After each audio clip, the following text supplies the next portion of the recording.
ኪያ እንግዲህ ሳትጠብቀውና ሳታስበው ፍቅር ውስጥ የገባችው ኪያዬ ዛሬ ላይ እንደዛው ታታስበው እንደገባችበት ታታስበው ተሰብራለች። እናማ ለብቻዋ ቆማ እየየታውን ትቀጥለዋለች። እየየተላለች ከአንጀቷ ታለቅሳለች። ምክንያቱም አንዳንድ ጊዜ በተለይ እኛ ራሳችን ወደን ፈቅደን ስንለይ እንጂ ባላሰብነውና ባልጠበቅነው እየወደድነውና እያፈቀርነው አንድ ሰው ሲከዳን በጣም ህመሙ ከባድ ነው። ኪያዬም መቋቋም ያቃታት ለዛ ነው። ምክንያቱም ብዙ ነገሮቿ አናዷት አልቅሳ ከጮች በኋላ ኪያ ደህና ነኝ፣ አልተሸነፍኩም፣ ደሞም አልተሸነፍኩም፣ እሱ ራሱ ነው የተሸነፈው በማለት ራሷን ታጽናናለች። ሰላም ጤና ይስጥልኝ ውድና የተከበራችሁ አድማጭ ተመልካቾቼ፣ ለቻናሌ አዲስ የሆናችሁ ላይክ፣ ሰብስክራይብ፣ ሼር እያደረጋችሁ እንድታበረታቱኝ ለምታበረታቱኝ ከልብ አመሰግናለሁ።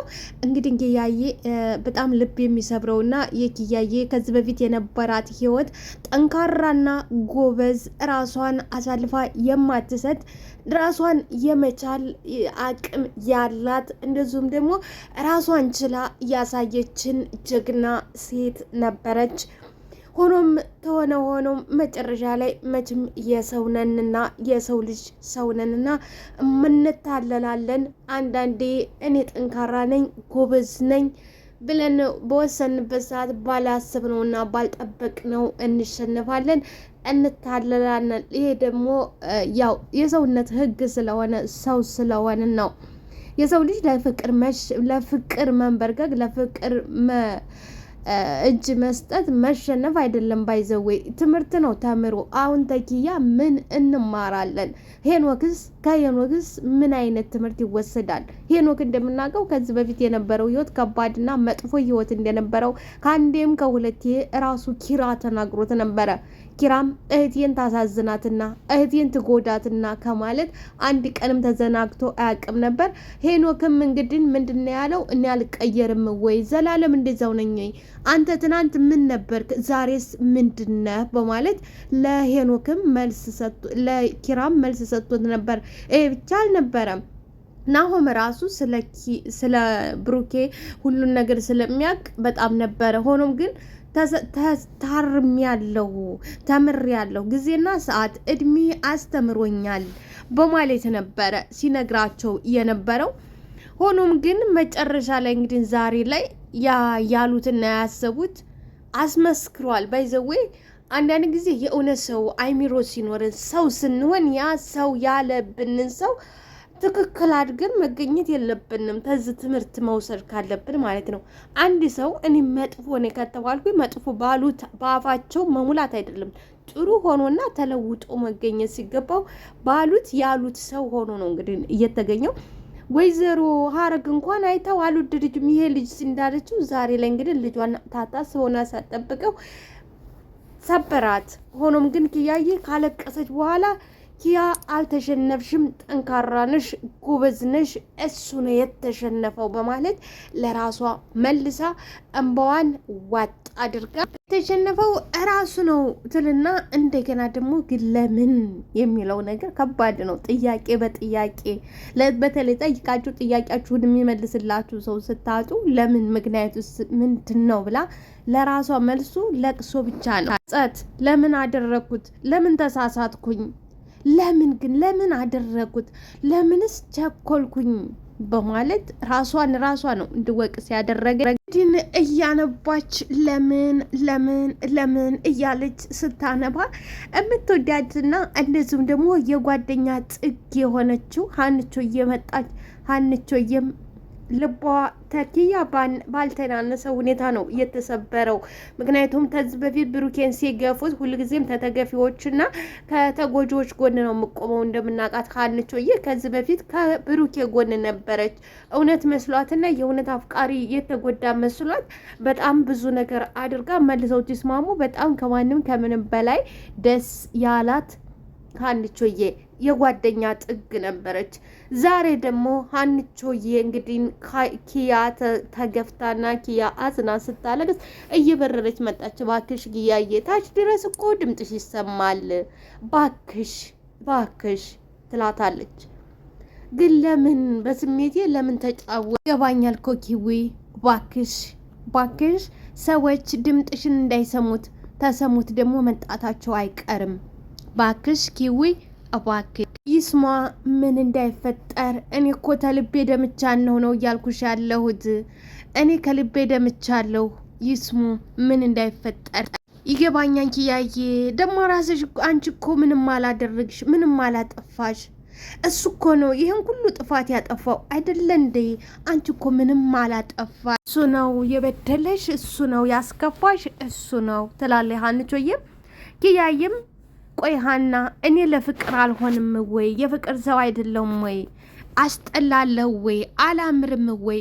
እኔ ለፍቅር አልሆንም። ለምን ቆይ ለምን ራሴን አሳልፌ ሰጥቼው ለምን እንደዚህ ያደርገኛል? በማለት ስቅ ብላ ነው እያነባቻት። አይዞሽ አትቆጪ፣ በቃ አንቺን የመሰለ ሴት ያጣው እሱ ነው እንጂ አንቺ አይደለሽም፣ ባክሽ አትቆጭ በማለት ሳብ አድርጋ የእህትነት ጥግና የጓደኝነት ጥጉን ታሳያታለች።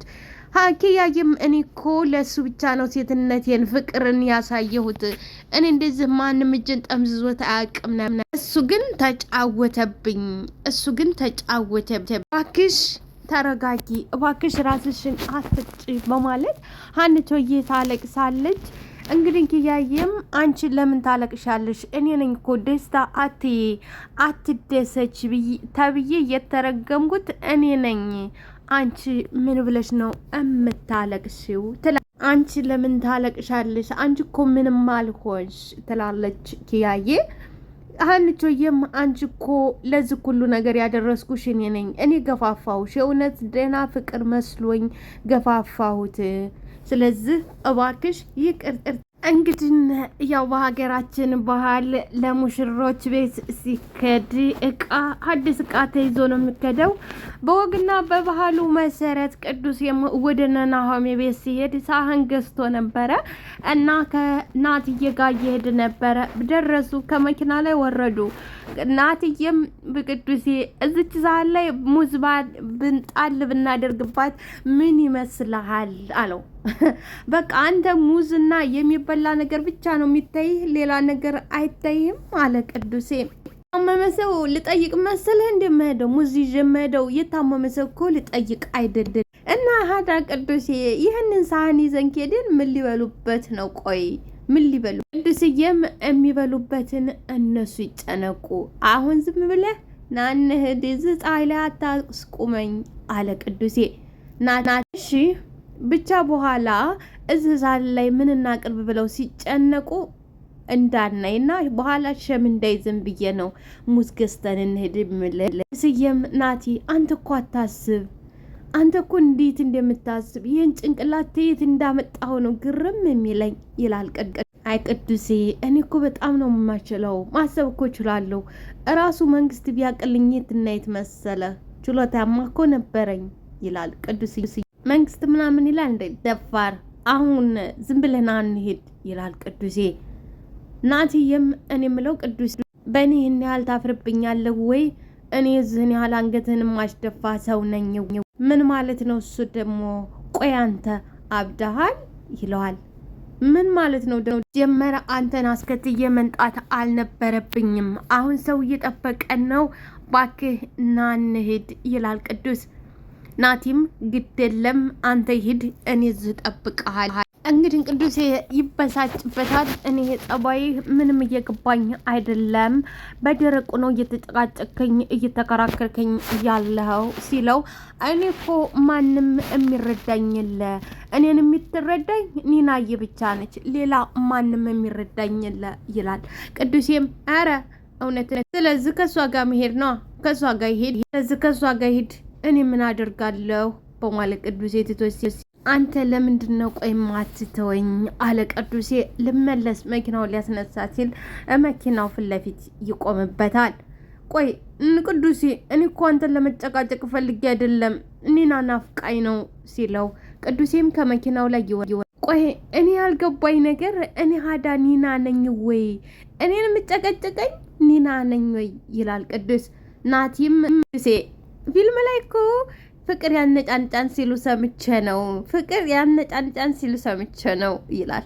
ሀዲያ እኔ ቅዱሴ የተሳቀ በኋላ እንግዲህ ቅዱሴ ሲስቅናት የሚስቃት ዝበል እኔን እያቃጠል ከአንተ ይዘህ ትስቃለው ወይ? ቆይ እኔ ላብላቶሪ አይጥ ነኝ ወይ እኔ ላይ የምሞክርብኝ አለ ቅዱሴ። እኔ የአንተ የላብላቶሪ አይጥ ነኝ ወይ መሞክር? ቅዱሴ ሙት። ከዚህ በኋላ እኔ አንተን አላስከፋህም። በቃ እኔም አላኮርፍም። ቅዱሴ ሙት ስትል ለምን እርሾ እንደገባበት ዳቦ ኮፍ አትልም ብሎ እንግዲህ የሰጠውን የስጦታ እቃውን ይነጥቀውና ከዚህ በላይ እንዴት ነው ኩፍ ምለው? እኔ ኩፍ ብያለሁ፣ ከዚህ በላይ ኩፍ እንዴት ነው ምለው? በማለት በመጨረሻ ናትዬም ተከትሏል። እንግዲህ ጽናትዬ ቤቷን ፏፈሽ አድርጋ ባሏ ጋር ትደውልለታለች። ኪራም እየበረረ ይመጣን። የኔ ውድ ሚስት ስደውልኝ ይሄው በፈጠነው ከቻርኩልሽ ይላታል። ጽናትዬም እንኳን መጣልኝ የኔ ባል፣ እኔ አሁን ገና ነው ስራዬን እየጨራረስኩ። ኪራዬም ምንድነው ቆይ ቤቱን የምግብ ሽታ ያጎደው ይላታል። አይ ምንም ና ቁጭ በል፣ ምንም ያው አንዳንዴ ተሰብስበን እራት መብላት አለብን። አሪፍ ሀሳብ ነው። ለነገሩ ጋሽ የተመጡ ወዲህ እኮ አንድ ቀንም እንደዚህ ተሰብስበን በልተን አናቅም ይላል ኪራ። ጽናትዬም አዎ ደግሞ ነገ አባ ይሄዳን ስትለው አልገባኝም። ቆይ ለምንድን ነው ትንሽ እንደሚቆዩ ተነጋግረን አልነበረም ይላል ኪራ። ጽናትዬም እዚህ መሆን በጣም እያጨናነቀው ስለሆነ ነው በቃ መሄድ ያለበት ትላለች። ኪራም በቃ አንቺ አትጨናነቂ እኔ አናግራቸዋለሁ ይላል ኪራ። ጽናትዬም ምንም እንዳትለው ኪራ በቃ ሸሚዞት እሺ ቢልህም እንኳን ይጨናንቅብኛል፣ መሄድ ተፈለገ ይሄድ እና በቃ ወስኗል፣ የነገም እንኳን አያድሩም ይላል። ጽናትም አዎ ወስኗል፣ ደግሞ እዛም ደውዬ አደራ ብያቸዋለሁ፣ ደፍም ስላለ አይከብድም ትላለች። ኪራም እሺ በቃ እንደዛ ካላችሁ እናቴ አልከፋሽም ወይ ይላል። በመሄዱ ቅር ብሰኝም አልከፋኝ፣ እየሄድኩኝ እጠይቀዋለሁ፣ እየሄድኩ አየዋለሁ ትላለች ጽናት። እንግዲህ እንደምናውቀው የጽናት አባት ብቻቸውን ነው የሚኖሩት። ጽናትዬን ብቻቸውን ያሳደጓት እናትም አባትም እህትም ወንድምም ሆነው ያው እንግዲህ ደግሞ ህይወት ነውና ጽናትም የራሷን ትዳር መስረታ አሁን ላይ እሳቸው ብቻቸውን ሆነዋል። በጣም ነው ባይዘው የሚያሳዝነው። እንደኔ ከልጃቸው ጋር እዚህ ከተማ ከጽናትዬ ጋር ቢቀመጡ ጥሩ ነው እላለሁኝ። ምክንያቱም ትልቅ ሰው ናቸው። ለብቻቸው መሆኑ ከባድ ነገር ነው። ለሷም እረፍት አይሰጣትም። ስለዚህ እዚህ ቢሆኑ የጽናት አባት እኔ ደስ ይለኛል። ከባድ ነው። የእሷም ውሸቷን ነው እንጂ ልቧ ከእሷ ጋር ነው። እኛ አባት ቡና ምናምን ብዙ ነገር አለው። ያው እንደዚህ ያለ ህይወት ባይዘዌ አለ እንግዲህ እና በጣም ነው ያዘነችው። እሷ በጣም ተከፍታለች። ምክንያቱም በተለይ ደግሞ አሁን እዚህ ውለው አድረው ሲሄዱ ለሳቸውም ከባድ ይሆንባቸዋል። ለሷም እንደዛው እስከ ዛሬ ቢያንስ እስከ ዛሬ ይሻላል። አሁን ላይ ደግሞ እንዴት ሆኖ ይሆን? ምን በልቶ ይሆን? በጠጣች በበላች ቁጥር የሚሰማው ስሜት በጣም ከባድ ነው። ሰው እናት ወይ እህት ልጅ ሌላ ቤተሰብ ቤት ውስጥ ታለ ግን ኢትስ ኦኬ ምንም አይደለም። ግን አንድ ሰው ለብቻው ለዛውም ወንድ ሲኖር ይከብዳል። በጣም አዝናለች። ኪራም እንግዲህ ወይ አብረሻቸው ትሄጂ ወይ አብረሻቸው ሂጂ፣ እኔ ለአንድ ሳምንት ምንም አልሆንም ሂጂ አብረሻቸው ይላታል። አይ ችግር የለውም ደፍም አለ የኔ ባል፣ ስላሰብክልኝ ደግሞ ከልብ ነው ማመሰግነው በማለት ነው እንግዲህ ደግሞ እነ ኪራ ደስታቸውን ሳያጣጥመው ሳይጨርሱ አሁን ሌላ መከራና ሌላ በስራው ላይ እንደዚሁም ደግሞ ድርጅቱ ላይ ሌላ ዱበዳ መጥቶበታል። አቶ በላይ የሚባል ሰውዬ እንግዲህ ከዚህ በፊት አቶ ተሾመ የኔን ንብረት የኔን የሆነን ሁሉ ነጥቆ ዛሬ ለልጁ ይሄን የመሰለ ቢሮ ከፈተለት በማለት አቶ በላይ እንግዲህ በኪራ ላይ ተቀናቃይ መጥቶበታል። ላይክ፣ ሰብስክራይብ፣ ሼር አስተያየታችሁን በኮሜንት ወዳችኋለሁ። አመሰግናለሁ።